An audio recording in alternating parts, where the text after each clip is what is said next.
দল থেকে বহিষ্কার করা হয়েছে, তারপরেও তিনি প্রমাণ করে দিয়েছেন তার জনসমর্থন শুধু মুর্শিদাবাদ জেলায় নয়, তার জনসমর্থন রয়েছে টোটাল পশ্চিমবাংলা এবং ভারতবর্ষ জুড়ে।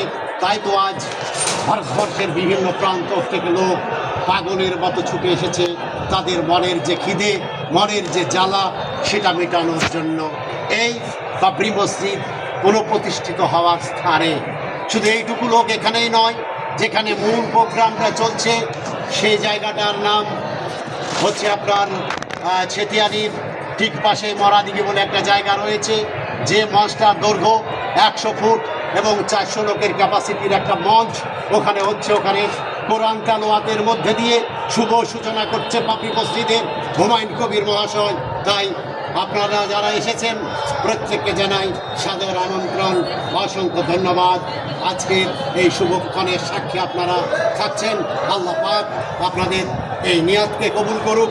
ভাটা থেকে দেখেন মানুষ কীভাবে পাগলের মতো ইট নিয়ে চলে আসছে, লরি, ট্রাক, টোটো, সমস্ত কিছুতেই ইট আসছে, বালি, পাথর, আর মানুষ কাউকেই এখানে লিফলেটিং নেই, মাইকিং নেই।